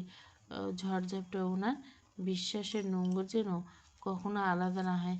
আমার পথ চলাটা যেন সহজ আর ভালোবাসায় পূর্ণ হয়। আমার মাকে ভালো রেখো আল্লাহ, আর এই নতুন বন্ধনটি তোমার রহমত দিয়ে মুড়ে দিও, আমিন। মোনাজাত শেষ করে চারপাশ থেকে সুগন্ধি খেজুরের বিতরণ করা শুরু হলো অতিথির মাঝে। দেবর যে এ মন মানছে না তা তো নেওয়ার ছটফটানি দেখে বুঝতে পারছে। তা দেবর সাহেব, এবার অন্তত সবার সামনে ভণ্ডামি ছাড়ুন, বউয়ের ঘোমটাটা সরিয়ে মুখখানা ভালো করে দেখে নিন, নাম আত্মাটা একটু তৃপ্তি করুন। নাজিবের মামাতো ভাবি এসে টিপনি কেটে বলল। ভাবির আচমকা মন্তব্যের চারপাশে গম্ভীর হওয়া এক চিলতে বসন্তের বাতাস খেলে গেল। তরুণ অফিসার আর আত্মীয় স্বজনের মধ্যে মৃদু হাসির রোল। এতক্ষণে সুযোগের অপেক্ষায় ছিল নাজিব মনে মনে প্রহর গুনছিল। এই সবার সামনে এসে ধরা দেওয়া মেজরের চিরচেনা রাশভারী ব্যক্তিত্ব কোথাও যেন একটু টান পড়ল। নিজের ভেতরে প্রবল আকুলতা পুরুষ হলে গাম্ভীর্যের আড়ালে ঢাকবার এক নিষ্ফল চেষ্টা করলো। আসলে ঘোমটাটা একবার সরিয়ে দিলেই বেটার হবে। বেনারসি আর ভারী গহনায় প্রতিভা নিশ্চয়ই বেশ গরম লাগছে। কথাটা শোনা মাত্র উপস্থিত সবার ঠোঁটের কোণে হাসিটা আরো চড়াল। ব্যাটা ভেতরে ভেতরে চাতক পাখির মতো ছটফট করছে, অথচ মুখে স্বীকার করে না দিব্যি গরমের বাহানা দিচ্ছে। সেনা অফিসার হতে পারো, কিন্তু প্রেমের আদালতে তুমি ৮-১০টা সাধারণ পুরুষের মতো আনাড়ি, তা প্রমাণ হয়ে গেল। নাজিব আর কাল বিলম্ব করল না। তার দীর্ঘ সুগঠিত দু হাতের আঙুলগুলো আলতো করে ছুঁয়ে দিল প্রতিবার বেনারসের জমিন। অন্তত সপ্তপর্ণে যেন কোনো স্পর্শকাতর পারিজাত ফুলকে ছুঁয়ে দিচ্ছে এমন আলগোছে সে ঘোমটাটা খানিকটা উঁচিয়ে ধরল। ঘোমটা উঠতে যেন পুরো হলের আলো এক নিমেষে স্নান হয়ে গেল। হলুদ ঝাড়বাতি আলো এসে পড়ছে প্রতিভার মুখে। কপালে সোনার টিকলিটা চকমক করছে। লাল খয়েরি বেনারসির জমকালো আড়ালে প্রতিভার মুখ ক্লান্তিতে অপার্থিব লাবণ্য। গালে লজ্জার অরুণাভ আভা, ঠোঁটের কোণে লেগে থাকে এক চিলতে স্নিগ্ধ লাজুক হাসি। সব মিলিয়ে তাকে যেন এক অনন্য রূপসী। প্রতিভা প্রথমে তার চোখের লম্বা লম্বা নিবিড় পাপড়িগুলো নামিয়ে রেখেছিল। পরক্ষণে সে দীঘল কাজল কানা চোখ দুটো মেলে ধরল, আর তাকাতেই তার চার চোখের মিলন হলো। নাজিব শিকারি বাঘের মতো তীব্র চোখ দুটো আজ এক মহাসমুদ্র মুগ্ধতায় মগ্ন। তার কণ্ঠ চিরে এক ধ্বনি বের হলো, কিন্তু ঠোঁট দুটো অবাধ্যের মতো মৃদু কেঁপে উঠল। প্রতিভা সেই শব্দ না শুনেও বুঝল। মেজর সাহেব নিঃশব্দে কেবল হৃদয়ের সমস্ত পবিত্রতা টেনে নিচ্ছে। মাশাআল্লাহ। নাজিব চোখ না সরে ফিসফিস করে বলল, লোকজন বলে পূর্ণিমার জ্যোৎস্না দেখতে নাকি খোলা আকাশের নিচে দাঁড়াতে হয়, অথচ আমি আজ এক অদ্ভুত ধাঁধায় পড়ে গেলাম প্রতিভা। বেনারসি ওই লাল ঘোমটা সরানোর পর আমার কেন জানি মনে হচ্ছে আস্ত একটা আস্তিন ভরা পূর্ণিমার জ্যোৎস্না এই মুহূর্তে আমার ঠিক সামনে এসে মিটমিট করে হাসছে। পাশাপাশি দুটি চেয়ারে বসলো প্রতিভা আর নাজিব। প্রতিভার পাশের চেয়ারটিতে বসেছে নীরা। নীরার ঠিক পাশের বসার ছিল ফারদিন, কিন্তু ফারদিন টেবিলের কাছে এসে কেন জানি অতি সৌজন্যতা দেখে মৃদু হেসে বলল, রাকিব ভাই, আপনি প্লিজ এখানে বসুন। রাকিব কোনো দ্বিধা না করে ধপ করে নীরার পাশের চেয়ারটি বসে পড়ল। ফারদিন নিচে সরে গিয়ে বসলো রাকিবের পরের চেয়ারটায়। ফারদিন এই আকস্মিক সরে যাওয়া দেখে রাকিব সেখানে বসে পড়াটা দেখে নীরার মেজাজ এক লহমায় চটে গেল। অবশ্য ফারদিন ইচ্ছে করে নীরাকে এড়িয়ে গেছে। নীরার এই মারাত্মক একটা বাজে স্বভাব যে বিয়ে বাড়িতে খেতে বসে সে নিজে ঠিকমতো খেতে পারে না, অথচ সার্ভ করা সব ওয়েটারকে না বলতে তার বাধে। প্লেটে সব খাবার নিয়ে বসে থাকবে, তারপর নিজে না খেতে পারে শেষে খাবার নষ্ট করবে তো করবে, পাশে যে বসবে তার প্লেটে দেখে এটা ওটা চালান করবে। এই ভয়াবহ জাম্পিং জোনের হাত থেকে নিজের স্বাদের প্লেট বাঁচাতে ফারদিন আজ চরম কৌশলে রাকিবকে বলির পাঠা বানিয়ে নিজে নিরাপদে দূরে সরে গেছে। টেবিলে ততক্ষণে গরম গরম খাবার চলে এসছে। কাটারি ভোগ, ধানের চালের ধোয়া ওঠা সুগন্ধি সাদা পোলাও সুবাসে চারপাশ মম করছে।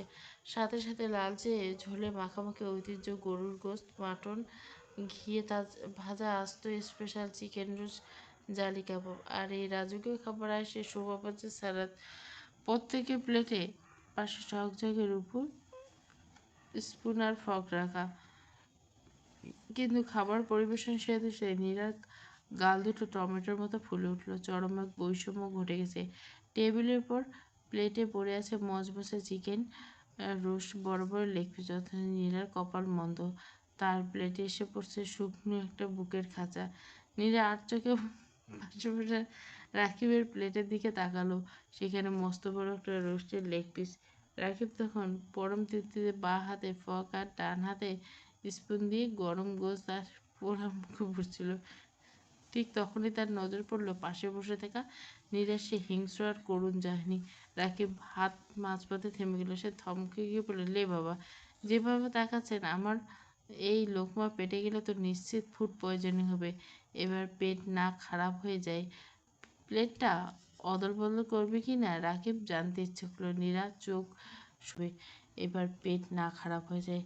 প্লেটটা অদল বদল করবে কি না রাকিবের জানতে ইচ্ছে হলো। নীরা চোখ সরিয়ে অন্তত বিমর্ষ মুখে চামচ দিয়ে প্লেটের পোলাগুলো নাড়াচাড়া করতে লাগলো। ঠিক তখনই একজোড়া ফগ আর নিস্পুর নীরা প্লেটের উপর এসে থামলো। নাজিব অন্তত নিখুঁত হাতে নিজের প্লেটে আস্ত রোস্টে লেগ পিস তুলে দিল, বোনের প্লেটে চালান করে দিল। নীরা চমকে উঠতে বলতে গেল, ভাইয়া তুমি, তুই তো আবার লেগ পিস ছাড়া খাস না বলে নাজিব হাত ইশারায় একজন ওয়েটারকে ডাকলো, আলাদা করে একটা বলে কিছু রোস্টেড লেগ পিস নিয়ে আসুন, কুইক। কিছুক্ষণের মধ্যে ওয়েটার সত্যি সত্যি একটা কাচের বোলে করে 3-4টে লেগ পিস নিয়ে হাজির হলো। নাজিব বোলটা বোনের সামনে এগিয়ে দিয়ে বলল, এগুলো সব তোর। নীরা জানে এতগুলো সে শেষ করতে পারবে না, কিন্তু ভাইয়ের এই অসীম আদরে তার মন নিমেষে ভালো হয়ে যায়। ভাইয়ের শাসনের সময় ঠিক যেমন জমের মতো শাসন করে, তেমনি আগলে রাখার সময়ও ভালোবাসার কোনো খামতি রাখে না। প্রতিভা কোনো ফগ দিয়ে নিজের প্লেটে গরুর গোস্তকেও একটু ছড়িয়ে নিচ্ছিল। সে মুখ তোলার আগে পাশ থেকে নাজিব নিজের স্পুনে করে খানিকটা পোলাও আর নরম গরুর গোস্ত তুলে প্রতিভার মুখের সামনে ধরল। নিচু গেলে বলে, নিন ম্যাম। এত মানুষের সামনে এভাবে খাবে কি? তা নিয়ে প্রতিভার ফর্সা গালে এক ঝটকা লাজুক লাল আভা ছড়িয়ে পড়ল। সে একটু দ্বিধা করলো, স্বামীর চোখে সেই গভীর আশকারা এড়াতে পারল না। মুখ বাড়িয়ে পরম তৃপ্তিতে নাজিবের হাতের লোকমাটা মুখে তুলে নিল। মাংস চিবোতে চিবোতে টিপকে নিয়ে বলল, বলতে চেয়েছিলাম ভাই জিতেছেন, কিন্তু এখন বলছি ম্যাডাম, শেষমেশ আপনি কিন্তু জিতেছেন। প্রতিভা হেসে বলল, এদিকে সবার খাওয়া দাওয়া, এই ফাঁকে সকল অগোচরে প্রভা এক কাণ্ড দেখছে। বাবা মার সাথে একটি বারের জন্য দেখা করতে চায়, আর সেই সুযোগটা সে দিয়েছে। তবে সে নার্ভাস আছে ভীষণ। এই জন্য মা না তার উপর রেগে যায়। রেগে যেতেই পারে তার ছোট বোনও। আমাকে একটু ক্ষমা করা যায় না তাহুরা? তাহুরা শাড়ির চুলে খুঁটটা শক্ত করে চেপে ধরে মেঝের দিকে তাকিয়ে আছে। কোনো উত্তর দেয় না। অনড় মাহমুদ দৃষ্টি শূন্য রেখে বলে, জানি এই মুখ দেখানোর যোগ্যতা আমার নেই। আমি আমি একজন খারাপ স্বামী ছিলাম, সাথে একজন ভীষণ খারাপ বাবা। এক হতভাগা বাবা আমি। আমার একটা রক্ত, আমার আর একটা মেয়ে যে এই দুনিয়ায় বেঁচে আছে, আমি তা জানলাম এতগুলো পর এসে। ভাবা যায়? মামুদ একটা দীর্ঘশ্বাস ফেললেন। গলার স্বর ভারী হয়ে গেল। কিন্তু দেখো, জেনেই বা কী হলো? মেয়ে আমার সামনে থাকবে, অথচ আমাকে কোনোদিন বাবা বলে ডাকবে না মনে হয়। আজ মেয়েটার জীবনে এত বড় একটা শুভ দিন, অথচ তার মাথায় হাত রেখে দোয়া করার অধিকারটুকু আমার নেই। আমি কেবল দূর থেকে হাত জোড় করে দাঁড়িয়ে থাকা এক অভিশপ্ত দর্শক। তাহলে পাথরের মূর্তি বনে দাঁড়িয়ে রয় ঠায়, একেবারের জন্য তাকাইল না হুইল চেয়ারে বসে থাকা মানুষটার পানে। মাহমুদের চোখ ভিজে আসতে চাইল। আমার ভুলের শাস্তি আমি পাইছি তাহুরা। এই পঙ্গু শরীর নিয়ে হুইল চেয়ারে বসে প্রতিটা দিন আমি শুধু নিজের ভুল হিসাব মিলিয়ে দেখছি। তাহুরা নিঃশ্বাস ভারী হয়ে উঠছে, স্পষ্ট অসুস্থ। মাহমুদ কণ্ঠে সবটুকু আকুলতা ঢেলে বলল, শুধু একটা বার বলো, বলো এই পঙ্গু লোকটাকে তুমি মাফ করে দিয়েছিল, তাহলে আমি মরার আগেও একটু শান্তি পাবো হয়তো। তাহলে এতক্ষণে মুখ খুললেন, দৃঢ় গলায় বললেন, ক্ষমা তো মানুষকে করা যায়, রক্ত মাংসের মানুষকে অভিমান করে তারপর একসময় ক্ষমা করে দেয়, কিন্তু পথের ধুলোর চেয়ে সস্তা মেয়েটা যে সেই 30 বছর আগে একটা জীবন্ত লাশ হয়ে গেছে, লাশের কোনো ইচ্ছে অনিচ্ছে থাকে না, ক্ষমা করার ক্ষমতাও থাকে না। আপনি একটা পাথরকে ক্ষমা চাইছেন, পাথর কখনো কাউকে ক্ষমা করতে পারে না। আঁচলটা আর একটু টেনে নিলে কণ্ঠটা ঈষৎ কঠিন করে ফের বলল, আজ আমার ছোট মেয়েটার জীবনে একটা বড় দিন। ওর নতুন জীবন শুরু হতে যাচ্ছে। আমি চাই না অতীতের কোনো অন্ধকার ছায়া ওর এই নতুন আলো পড়ুক। নতুন যে পরিচয় নিয়ে মেয়েটা এই বাড়িতে পা রাখছে, ওটাই যেন ওর জীবনে আসল পরিচয় হয়। আর আমার কথা বলছেন? আমি তো ঘাসের উপর পড়া এক ফোঁটা শিশির বিন্দু, যার কোনো অস্তিত্ব নেই। সে ধুলোর চেয়ে সস্তা। তাই আমার কাছে আর কখনো ক্ষমা চাইতে আসবেন না। মামুদের চোখ ঝাপসা হয়ে ওঠে। তাহুরা এই প্রথম আর শেষবারের মতো স্বামীর দিকে তাকালেন। শেষ কথাটা দৃঢ় গলায় বললেন, ভাগ্যের লিখন তো আর খণ্ডানো যায় না। হয়তো আমার মেয়েটার ঠিকানা এই বাড়িতে লেখা ছিল বলে আজ এত কিছু উলটপালট হয়ে গেল। তবে আমার ভাঙা কপাল যে যেন আমার মেয়েরা না পায়। ওরা সুখে শান্তিতে থাকুক। তাছাড়া মা হিসাবে এই জীবনে আমার আর কোনো চাওয়া পাওয়া নেই। আসি। মামুদকে কোনো কথা বলার সুযোগ না দিয়ে বেরিয়ে যায় তাহুরা। ধানমন্ডির মির্জাবাড়ির সদর তরুণটি আজ যেন এক টুকরো আলোকময় নক্ষত্র। রজনীগন্ধা আর ল্যাভেন্ডার মৃদু সুবাসে আমোদিত প্রবেশদ্বারে পেরিয়ে টয়োটা গাড়িটা যখন লনের কচি ঘাস ছিল, তখন উৎসবের মুখরে আলো আঁধারি আরও কিছুটা শুভ্র হয়ে গেল। শুভ্র আলোকসজ্জায় পুরো বাড়িটাকে দেখাচ্ছে মায়াবী প্রসাদের মতো। গাড়ি থামতেই ভেতরের বারান্দা থেকে ড্রয়িং রুমে এক ঝাঁক তরুণী আর ছেলেমেয়েরা হইচই আর হাসির রোল তুলে বেরিয়ে এলেন। নাজিব নেমে মাথাটা সামান্য ঠোঁটের কোণে এক চিলতে হাসি ফুটিয়ে প্রতিভার দিকে নিজের চওড়া হাতটি বাড়িয়ে দিল। Welcome my Mrs, welcome to your own home. Pratibha আলগোছে নিজের নরম হাতটা নাজিবের হাতের উপর রাখল। আর ঠিক সেই স্পর্শের মুহূর্তে প্রতিভার মনের গহীনে এক ঝলক কালবৈশাখী হাওয়া মতো স্মৃতির পাতা উল্টে গেল। মনে পড়ে গেল প্রথম দিনের কথা। কে জানতো এই মির্জাবাড়ি এক চরম সত্য সবার সামনে উন্মোচিত করতে এসে সে অবলীলায় কারো মায়ের গভীর তৈরিয়ে যাবে, কারো একজন নিঃস্বার্থ ভালোবাসায় অলগ্ন বেরিয়ে বাধা পড়বে, তা সে স্বপ্নেও ভাবেনি। একটা মিথ্যে নাটকের ছদ্মবেশ নিয়ে একটা সম্পর্কের সূচনা হয়েছিল। আজ তাই পবিত্র চিরন্তন বন্ধন রূপ নিল। ভেতরে এক এলাহি কাণ্ড। বাতাসি ট্রেতে করে কয়েক পিস মিষ্টি পায়েস ব্যস্ত হাতে রেহনুমা দিকে তাকিয়ে বললেন, মেজ ভাবিকেও সব রেডি, তাড়াতাড়ি করেন, নতুন বই আইয়া পড়ছে।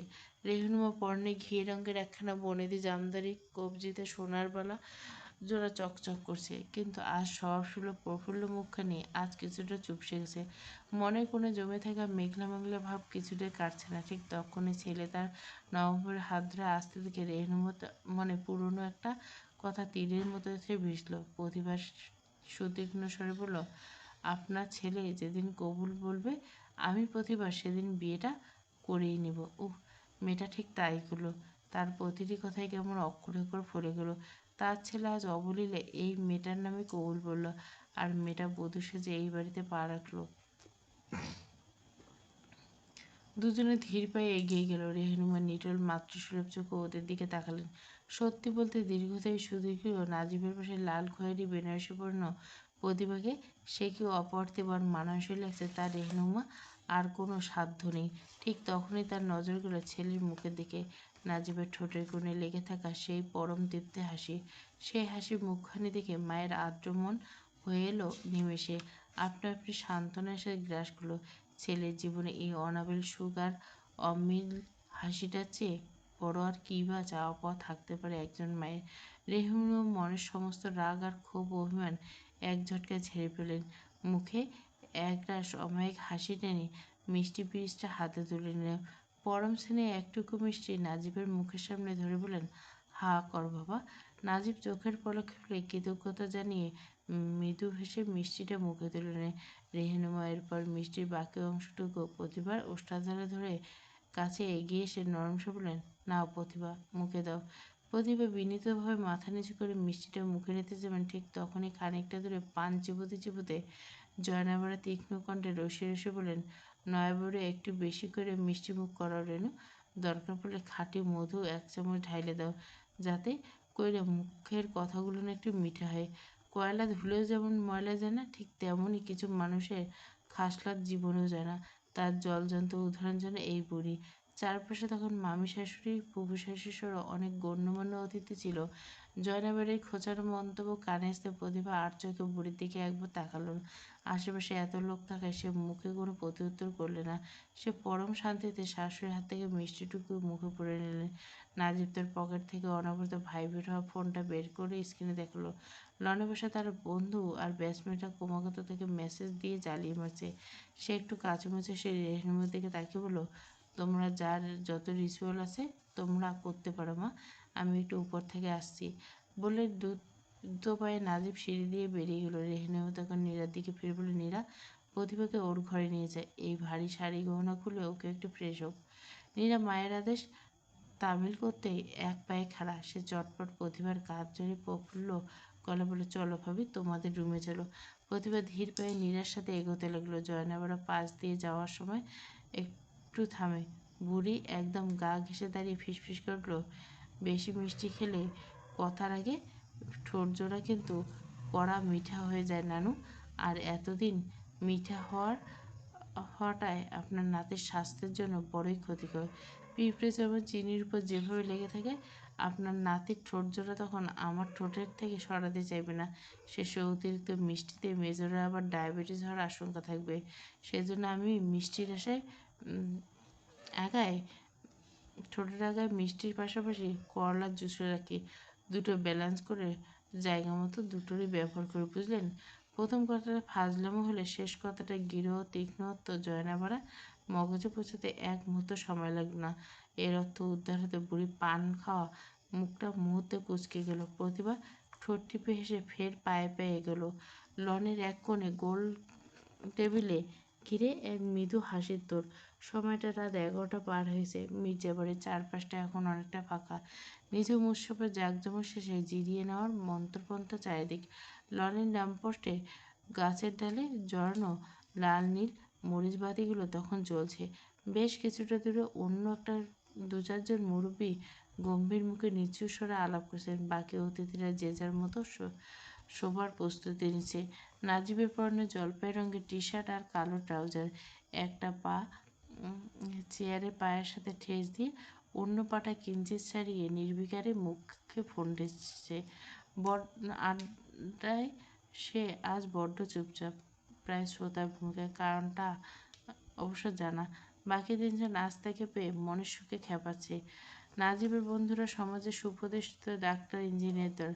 বাইরে তারা যথেষ্ট গম্ভীর, মার্জিত, উচ্চশিক্ষিত, কিন্তু বন্ধুদের আড্ডা নিজস্ব একটা রসায়ন থাকে। সেখানে ডিগ্রির জাঁকজমক কর্পূরের মতো উড়ে গিয়ে কেবল নিখাত অকৃত্রিম পাগলামিটুকু পড়ে থাকে।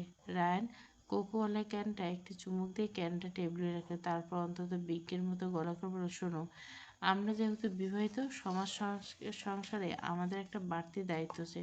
তোরা এভাবে চুপচাপ বসে আছিস কেন? নাজিব মূল রুলস একটু শিখিয়ে পড়ে দেয়।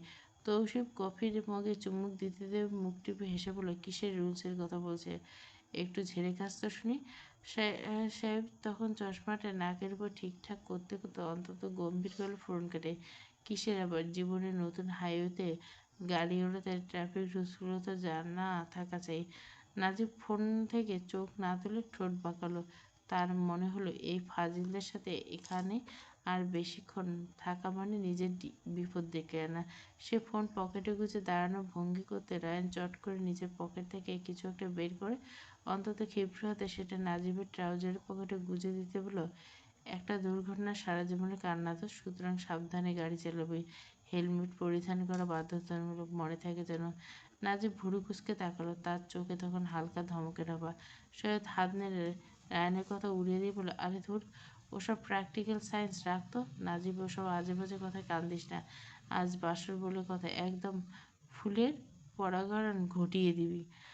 তৌসিফ এবার আর হাসি চেপে রাখতে পারল না। টিপ্নি কেটে বলল, ঠিক বলছিস। নাজিব তো ভাবিকে ভালোবাসা দিয়ে একদম গর্ভবতী থুড়ি গর্বিত করা চাই কিন্তু। নাজিব গম্ভীর মুখে পকেট থেকে সেই প্যাকেটটা বের করল। তারপর অকলিয়ে সেটা রায়ানের নিজের শার্টের পকেটে গুঁজে দিয়ে বলল, শান্ত গলায় বলল, যত পারিস মজা লুটে নে। আজ সময় আজ তোদের, আমি ঘুমাতে পেলাম। শোন, নিজের ডান দিকে গেস্ট রুমটা তোদের জন্য গোছানো হয়েছে। মাঝরাতে কোনো কিছুর দরকার পড়লে খালা কিংবা কাকাকে ডেকে নিস, আমাকে পাবি না। রায়ান নাজিবের পিঠে একটা মৃদু চাপড় দিয়ে বলল, সেটা আর বলতে দোস্ত, আজ রাতে অনেক কিছু দরকার হলে তোকে অন্তত ফোনে পাওয়া যাবে না। সে আমরা খুব ভালো করে জানি। বুদ্ধিমানের মতো ফোনটা বন্ধ করে রাখিস ভাই, ভুলেও যেন ভাইব্রেট না বাজে। বন্ধুদের সম্ভবত হাসির রোল ফেলে নাজিব গটগট পায়ে এগিয়ে গেল ভেতরে। প্রতিভা ব্যালকনিতে দাঁড়িয়েছে। ঘরের আলোয় ব্যালকনি মৃদু আলোকিত। আকাশের দিকে তাকিয়ে সে অবহেলায় নিজের শাড়ির আঁচল কুট নাড়ছে। আকাশে আর চাঁদ নেই, একটা বাঁকা অর্ধচন্দ্র ঝুলছে। সেই অর্ধেক চাঁদের মায়াবী আলো এসে পড়ছে প্রতিভার মুখে। এ বাড়িটায় 2 মাসের বেশি হবে থেকেছে, কিন্তু এই ঘরটা এর আগে একটাবার এসেছিল, আর আজ এলো দ্বিতীয়বার। তবে সেদিনে আসার সাথে আজকে আসা আকাশ পাতাল তফাৎ। আজ থেকে এই ঘরটা তাদের, আরও স্পষ্ট করে বলল তার নিজের। ঘরের মানুষটা এখন তার নীড়। রাতের হিমেল হাওয়া আর চাঁদের আলো মিলেমিশে একাকার হয়ে প্রতিভার শরীর ছুঁয়ে দিচ্ছে। ঠিক তখনই দরজা ভেজানো একটি মৃদু খট শব্দ কানে এলো। তার শব্দটা শুনতে প্রতিভার বুকেরটা কেমন যেন ধক করে উঠল। মিনিট খানেক কাটল না, প্রতিভা তার কোমরে একটা ঈষৎ হাতের স্পর্শ পেল। সেই স্পর্শে পায়ের তালু থেকে শুরু করে অচেনা শীর্ষের মেরুদণ্ড বেয়ে উঠে গেল মাথার চাঁদিতে। বলে শরীর কেঁপে উঠল। প্রতিভার পরনে গাঢ় বেগুনি রঙের শাড়ি, যার কোমরে মেরুন রঙের সোনালি সুতির কাজ করা। প্রতিভা মাছ পিঠে বরাবর আধ ভেজা চুলগুলো পিঠ থেকে আলতো সরিয়ে দিল নাজিব। তারপর প্রতিভার কাঁধে থুতনি থেকে ফিসফিস করে বলল, মাই ডিয়ার ওয়াইফ, কী করছো? কিছু না, ভাবছি। ভাবছো? শুনবেন? শুনতে পারি যদি বলার কিছু হয়। As you wish.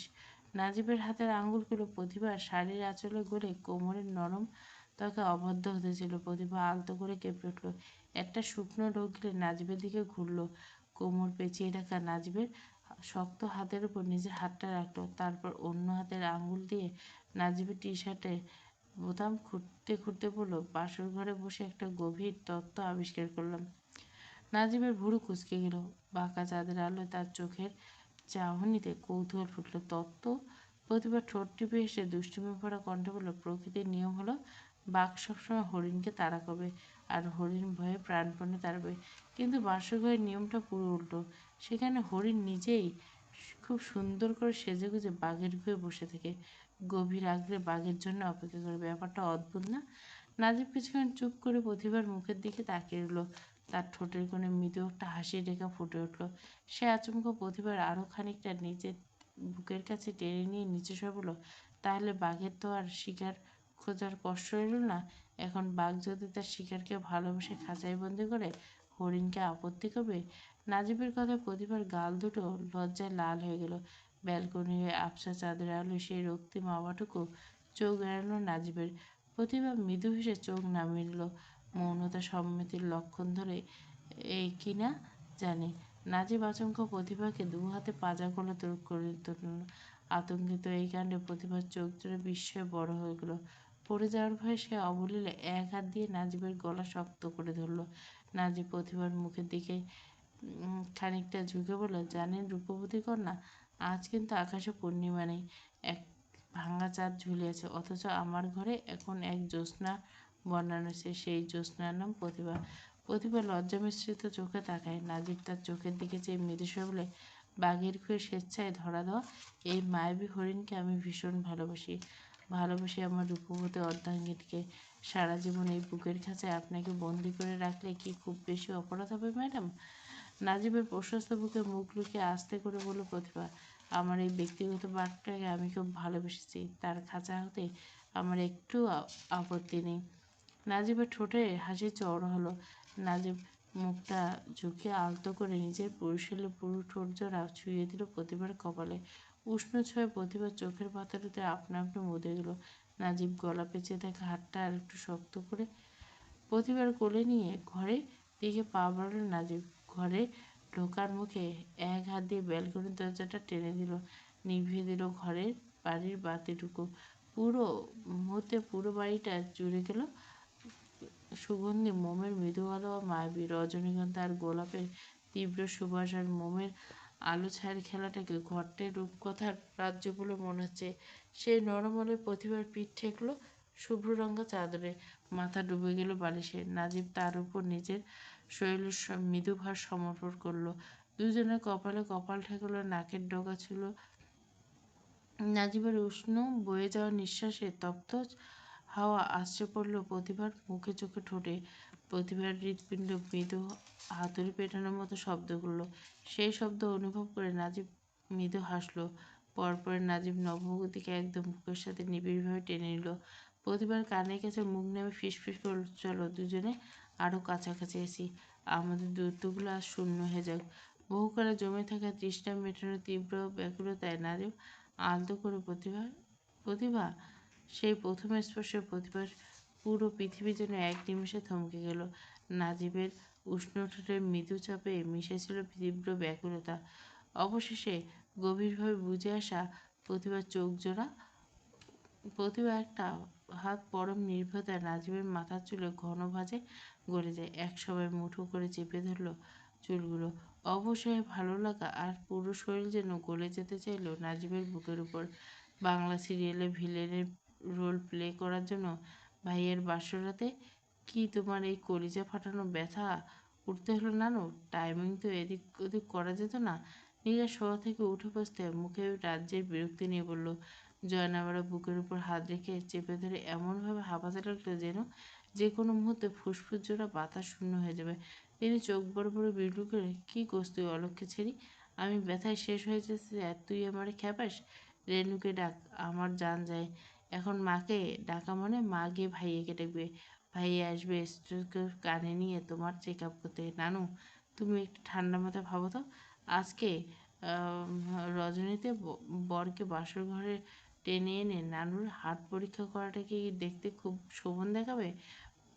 পাড়াপড়শি শুনলে হাসবে, তার চেয়ে বরং তুমি আল্লাহ বিল্লাহ করো, সকাল পর্যন্ত সহ্য করো, আর একটু শব্দটা একটু লো ভলিউমে করো, সকাল হলে ভাইয়াকে ডেকে দিব।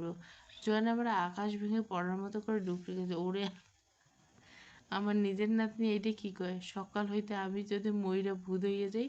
এরা হাই তুলতে বলো, আলাই বেলাই মরবে কেন? তোমার হাত মাসা আল্লাহ লোহার মতো শক্ত, একটু অ্যাসিডিটি সহ্য করো তো। নীরা বিরক্ত মুখে কাঁথা টেনে শুয়ে পড়লো। জয়নাভারা যথারীতি বুকে হাত দিয়ে আল্লাহ গো মরে গেলাম গো জপতে শুরু করে হাঁপাতে লাগলেন। বুড়ো মানুষের এই এক রোগ, মাঝরাতে তাদের রোগ বাড়ে, প্রকোপ বাড়ে। নানু ক্রমাগত কুড়ানো আর গোঙানিতে নীরা চোখে আর ঘুম আসে না। অগত্যা সে বিছানায় উঠে বসলো। সাইডে টেবিলে হাতে নানুর ওষুধের পাতা খুঁজে বের করলো, একটা গ্যাসের বড়ি আর এক গ্লাস পানি নানুর দিকে বাড়িতে বললো, নাও তো নানু, ওষুধটা খেয়ে ঘুমানোর চেষ্টা করো, নিজে তো জাগছই, আমার ঘুমটা হারাম করছো। ওষুধ খাওয়ার পর বিদ্যার ঘুমানি খুব একটা কম ঠেকলো। নীরা একটা দীর্ঘশ্বাস ছিল, হাই দিল, ড্রয়িং রুমের দিকে রওনা হলো। তবে ঘর থেকে বেরোনোর আগে সে একটা অতি চতুর কাজ করলো, বাইরে থেকে নানুর ঘরে দরজার ছিটকিনিটা আলতো করে আটকে দিল। বুড়ো মানুষের এই উহু রোজকারের অভ্যাস, মাঝরাতে এসব শব্দ করতে গিয়ে বাড়ির উৎসবের আবহ বিঘ্ন ঘটাক নীরা তা চায় না। নিজের শোবার ঘর আর মেহমানদের ছেড়ে দিয়ে আজ রাতে নানুর ঘরে আশ্রয় নিয়েছিল, কিন্তু এখানেও শান্তি নেই। বাইরে হলরুমটা অন্ধকার। নীরা চোখ বন্ধ করে আন্দাজে সোফাটায় বসতে যাবে, আর বসমাত্র অন্ধকারে বুক চিরে বিকট চিৎকার কানে এসে সোফায় শুয়ে থাকা মানুষের চেঁচাতে ধরপড়ে উঠে বসলো। আতঙ্কিত এই কারণে নীরা নিজে পিলে চমকে ওঠা জোর। অন্ধকারে চোখ সয়ে এসে নীরা বুঝতে পারলো সোফায় শুয়ে থাকা মূর্তিটা আসলে ফারদিনে। সে বুক থুতু দিয়ে ভূত তাড়ানোর ভঙ্গিতে বলল, আল্লাহ কি ভয়টাই না দেখালি, মাঝরাতে মানুষ এভাবে চিল্লায়? মেহমানদের অত্যাচারে ফারদিন নিজের ঘরটা হাতছাড়া। সেই যে কাঁথা মেরে দিয়ে সোফাতে রাত কাটাছিল। ফারদিন প্রচণ্ড খ্যাপা গলা বলল, এক চড় দিয়ে তো সব কটা দাঁত ফেলে দেবো শাকচুন্নি, এত রাতে ঘুম বাদ দিয়ে ভুষ সেজে ঘুরে চোখে দেখিস না জলজান্ত একটা মানুষের গায়ের উপর এসে পড়ে পড়লে ধিঙ্গি মেয়ে।